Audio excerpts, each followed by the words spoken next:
Hello viewers, আসসালামু আলাইকুম। চলে এসেছি আজকের কোনো রেসিপি ছাড়া ভিডিও নিয়ে। আজকের যে ভিডিওটা আমি শেয়ার করতে চলেছি এটা অনেক ইম্পর্টেন্ট এবং গুরুত্বপূর্ণ একটা ভিডিও।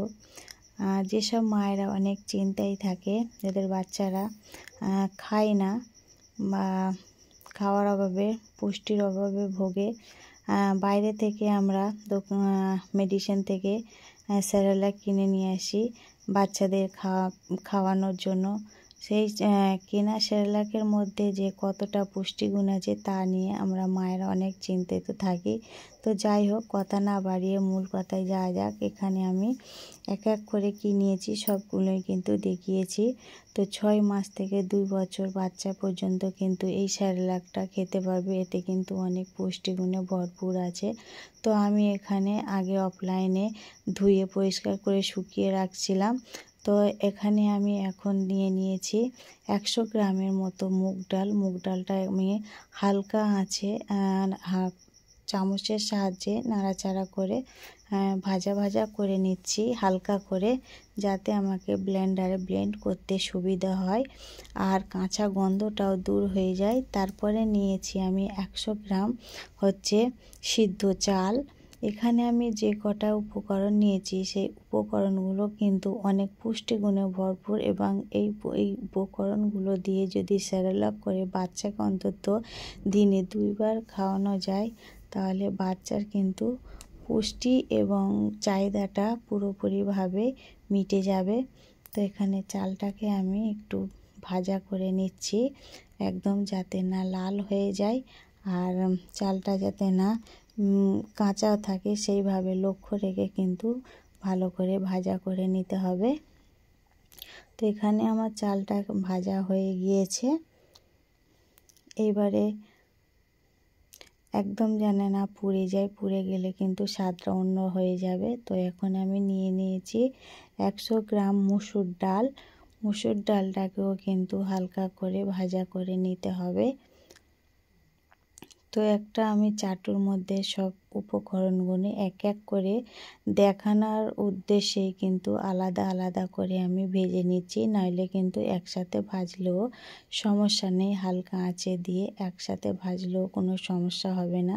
তো এখানে আমি নিয়েছি বাসমতি চাল 100 গ্রাম। এটাকেও কিন্তু আমি হালকা করে ভেজে নিচ্ছি। বাসমতি চালটা দেওয়ার কারণে কিন্তু একটা ফ্লেভার আসে, তার জন্যে কিন্তু আমি বাসমতি চাল নিয়েছি। বাচ্চারা সব সময় কোন খাবারটা বেশি টেস্টি এবং মুখে ভালো লাগে সেটাই কিন্তু বাচ্চারা বেশি পছন্দ করে। তো বাচ্চাদের স্বাদ আনার জন্যে আমি এটা এক্সট্রা করে নিয়েছি। এটা চাইলে তোমরা নিতে পারো, আবার স্কিপ করেও যেতে পারো। তো এখানে আমি আলমন্ড বাদাম নিয়েছি এখানে 50 গ্রাম। তো বাদামগুলোকে আমি আবার হালকা করে ভেজে নিচ্ছি। আজকের যে ভিডিওটা দেখাচ্ছি, ভিডিওটা কিন্তু অনেক উপকার। এটা কিন্তু আমি আমার কাইয়ুমের জন্য তৈরি করি, আর কাইয়ুমকে কিন্তু দুধের সঙ্গে এই সেরেলাকটা আমি দিনে 2 বার করে খাওয়াই। এটা অনেক টেস্টি। আমি নিজেও টেস্ট করে দেখেছি যে সেরেলাকটা তৈরি করার পরে আমি বাচ্চাকে খাওয়ানোর আগে যে কোনো জিনিস আমি আগে টেস্ট করে দেখি যে এর স্বাদটা কেমন। তো যাই হোক, আমার বাদামগুলো ভাজা হয়ে গিয়েছে। এই আলমন্ড বাদামের মধ্যে কিন্তু প্রচুর পরিমাণের কিন্তু ভিটামিন ই পাওয়া যায়, আয়রন পাওয়া যায়। তো এখন আমি নিয়েছি 50 গ্রাম কাজু বাদাম।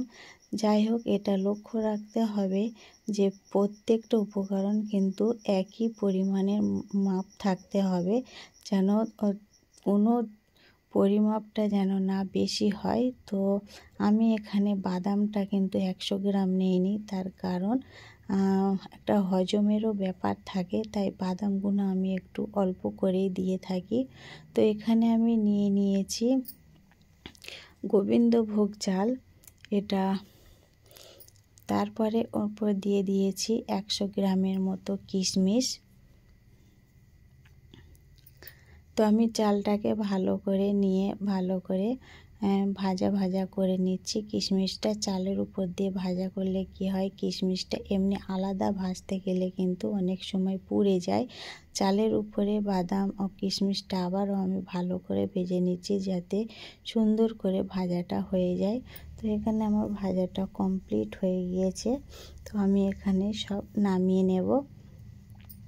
তো বন্ধুরা, আজকের আমার এই সেরেলাক ভিডিওটা কেমন হয়েছে তোমাদের কাছে যদি ভালো লাগে অবশ্যই কমেন্টে জানাবে। আর কারোর কোনো যদি প্রশ্ন থাকে আমাকে কমেন্টের মাধ্যমে প্রশ্নটা করতে পারো। এটা একটা বাচ্চাদের জন্য অনেক হেল্পফুল একটা ভিডিও তোমাদের সঙ্গে শেয়ার করেছি।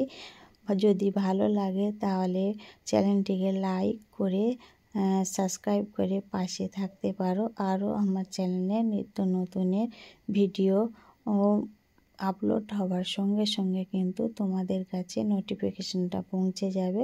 তো এখানে আমি নিয়েছি 100 গ্রামের মতো চিড়াটাকে আমি হালকা করে ভেজে নিচ্ছি। খেয়াল রাখতে হবে চিড়েটা যেন ভাজতে ভাজতে না নিচে পুড়ে যায়, তাহলে কিন্তু একটা অন্য রকম গন্ধ চলে আসবে, ভালো লাগবে না। বাচ্চারা কিন্তু কোনো গন্ধযুক্ত খাবার খেতে চায় না। এমনি বাচ্চারা খাওয়ার দিক থেকে কিন্তু ওরা অনেকটাই কিন্তু মানে পরিশ্রম করতে লাগে ওদের খাওয়াতে গেলে। তাই সব সময় খেয়াল রাখতে হবে বাচ্চাদের কিন্তু সুস্বাদু খাবার খাওয়ানোর জন্য কিভাবে পুষ্টিকর খাবারকে সুস্বাদু করে খাওয়ানো যায়। তো এখানে আমি নিয়েছি 100 গ্রাম ছোলাটাকে আমি আলাদা ব্লেন্ড করে খোসাটাকে ফেলে দেবো। তো এখানে আমার ব্লেন্ড করা হয়ে গিয়েছে। আমি আর পুরোপুরি ডিটেলসে দেখালাম না, ভিডিওটা অনেক লম্বা হয়ে যাবে, তোমাদের দেখতে অনেকটা কষ্ট হবে। তো যাই হোক, এখানে আমি ব্লেন্ড করেছি, একদম পুরো পাউডার হয়ে গেছে। আজকের এই পর্যন্ত। সবাই ভালো থাকবে, সুস্থ